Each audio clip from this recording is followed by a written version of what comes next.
Hello hi friends, మా friend ఒకడు ముంబైలో మా రూమ్ చూపించమన్నాడు. ఇదేనా నేను ఉండేది.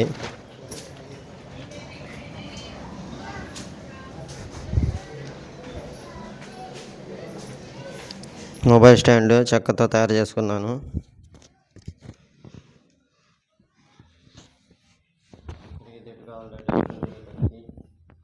ఇంకా కంప్లీట్. ఇది కూడా కిందకి పైకి తిరిగిద్ది.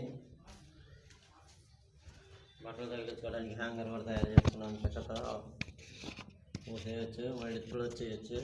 అంటే ఇది సరిగ్గా చేయలేదు, మామూలుగా చేశాను. దీనికన్నా బాగా డిజైన్ చేస్తాను. ఏమో సన్ గ్లాస్ కట్ చేసి దీంట్లో ఇరికిచ్చాను డిజైన్. మొబైల్ స్టాండ్, ఇదే రూము, మైకు, చిన్న స్టూల్ చేసుకున్నాను. ఇదేనండి, వాటర్ పట్టుకొని బకెట్లు, కొండ, అంట్లు, ఛార్జింగ్ పెట్టుకోవడానికి మొబైల్, ఏమో కిచెన్, చాకు డబ్బా కూడా చేసుకున్నాను. చెంచాలు, చాకులు పెట్టుకోవడానికి. ఇదేనండి చిన్న గది మాది. అంటలాడు కడుక్కోవడమే, నీళ్లు బయట నుంచి పట్టుకోవడమే, గొడుగు ఎప్పుడు ఉండాలా, బ్యాగ్ తీసుకొని వెళ్ళిపోవటమే. Mic, Bluetooth, charger,